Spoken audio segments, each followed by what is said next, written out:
Good morning guys, જય શ્રી કૃષ્ણ. આજે છે ગુડી પડવો અને આજે છે રજા, તો પછી આપણે મોડેથી ઉઠાતા.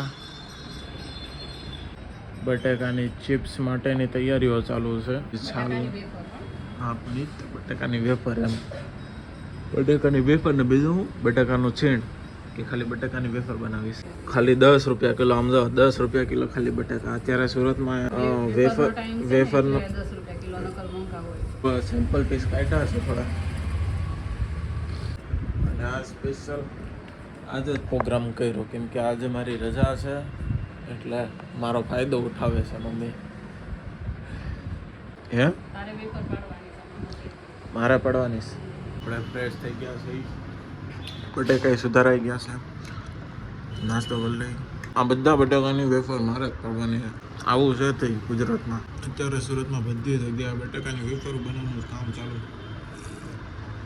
એન્ડ યસ ગાઈઝ, આજે પૌવામાં જે આજે સિંગ રહી ને, આ સિંગનો દાણો, આ સિંગ, આ બધી અમારી ઘરની છે, અમારી પોતાના ઘરની છે.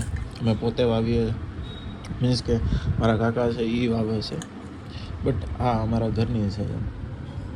આમ મશીનમાં ઓલું કેમ એક હરખું થાય, પણ આપણાથી આમ એક હરખું ન થાય, નાની મોટી થાય, પણ આમ હાલે. આમ ઘરે બેઠા હોય હાવ તો મશીનમાં ખોટા પૈસા દેવાય એના કરતાં ઘરે બનાવી નાખવી સારી. હવે બસ બટેકાના સ્ટોલ ચાલુ થઈ ગયા. આ એક હવે બસ આ તૈયારીઓ ચાલુ રહેશે. કંઈક પાપડ થઈ ગયા, કે પછી બટેકાની વેફર, કે અથાણા, કે બસ એ રીતનો અત્યારે ચાલુ રહેશે.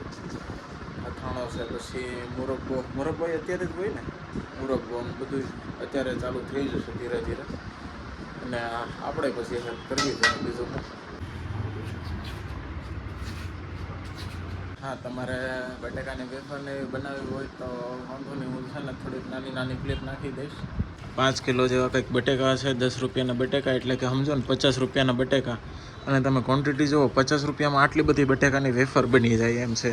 બીજું કાંઈ જ નથી કર્યું અમે. બટેકાની છાલ ઉતારી છે, એના પછી બટેકાની ચિપ્સ બનાવી છે, અને 2 થી 3 પાણીએ ધોયા છે, અને પાછા પાણીમાં પલાળી દીધા છે. બસ આને સ્ટીમ કરવાના છે, એના પછી પંખા નીચે સૂકવી દેવાના છે ને તાજો માલ. આમ એ જ કહું ને, વેચાથી લેવા જાય તો કેટલી મોંઘી પડે. એના કરતાં આમ જવો ઘરે બનાવી નાખે. 50 રૂપિયામાં તમને શું મળે કયો મને આજે? 50 રૂપિયામાં એક બર્ગરે નહીં આવતું હોય મારા ખ્યાલથી. 80 કે 90 રૂપિયાનું એક બર્ગર આવે. એક બર્ગરે 80 થી 90 રૂપિયાનું આવે. અને વિચાર કરો, 50 રૂપિયામાં તમારે આટલી બધી જો વેફર બની જતી હોય, શું ખોટું છે? બસ જો આ રીતે ઓઢની નાખી દીધી છે. અહીંયા સ્ટીમ થઈ ગયા છે થોડા ઘણા, હજી બાકી છે.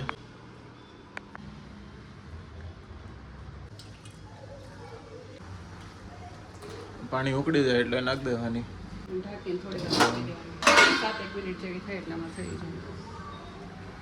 અમારી પાસે તો ભાઈ ગેસના બાટલા છે જ, અમારે કઈ એવો પ્રોબ્લેમ નથી આવ્યો.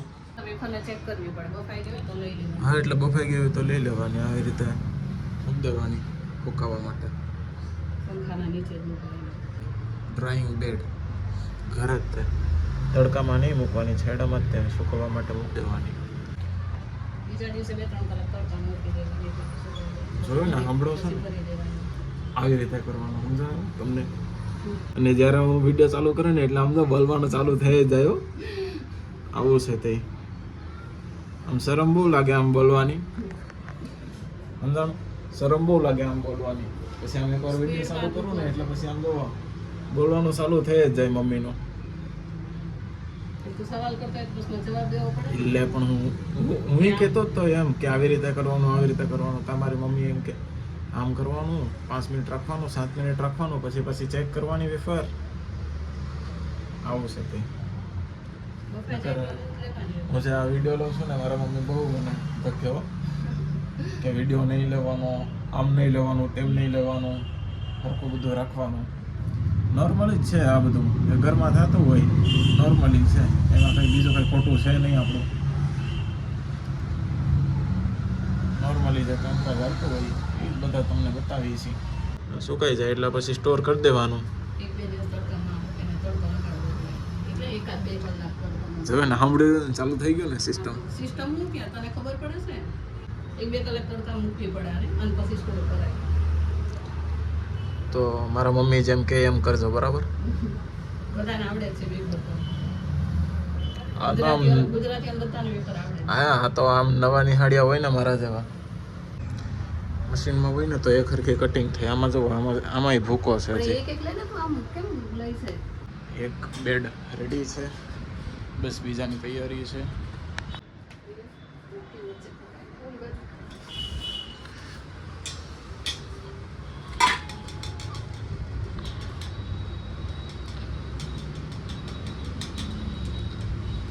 પેલા આ રીતે ટોવેલ જેવું હોય જાડું કપડું, એની ઉપર પાથરી દેવાનું અને પછી આવી રીતે છૂટી છૂટી એક છૂટી મૂકી દેવાની. જો અમે આ છે ને આ બે અલગ અલગ વાપર્યા હતા, એટલે એના લીધે છે ને એક મશીનમાં જાડી પડી છે અને એક મશીનમાં પતલી પડી છે. અને જે મેં વચ્ચે જે તમને બતાવ્યું ને જે તૂટી ગઈ છે, એ આનો જે આ ગેપ રહ્યો ને એ નાનો હશે. એ જો આમ મોટો હોય ને તો એ હરખી પડે. આમ સ્લાઇસ કરવા જાય ને એટલે વચ્ચેથી છે ને આપણે રૂકી જાય અને પછી છે ને એ પતલી થઈ જાય. ત્યાંથી હું તમને બતાવી દઉં.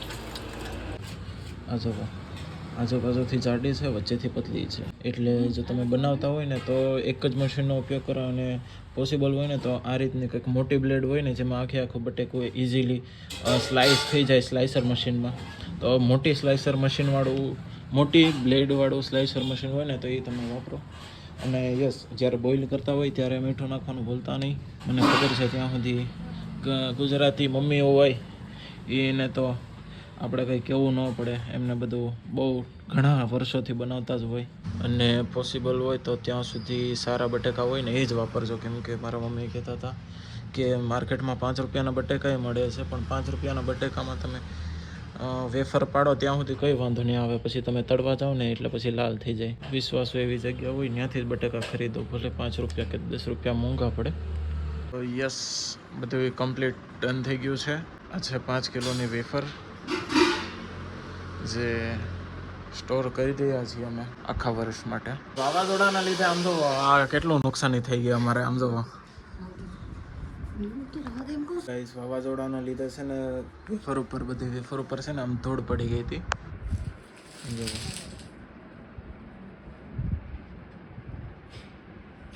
આખી વેફર ઉપર ધૂળ. હવે બસ આ જો આ હેર ડ્રાયરથી કાઢી છે, ખાલી થોડીક ધૂળ ઉડી હતી, નીકળી ગઈ છે. હેર ડ્રાયર માર્યું એટલે બધી નીકળી ગઈ. તો ગાઈઝ તમને બતાવું, આ જો વેફર રેડી થઈ ગઈ છે આપણી. 2 દિવસ છાયડામાં સુકાવી હતી અને આમ જોવા રેડી થઈ ગઈ છે. આટલી ટોટલ ક્વોન્ટિટી થઈ. 2 જબલા ભરાયા, પ્લાસ્ટિકના જબલા, અને આટલું બસ ખાલી 50 રૂપિયામાં કમ્પ્લીટ થઈ ગયો. અને આજે છે સેટરડે અને બસ આખો દિવસ થોડું કામ હતું, કામ પૂરું કર્યું. સુરતમાં કોઈ જગ્યાએ આનું રિપેરિંગ કોઈ કરતા હોય, શું કહેવાય આને,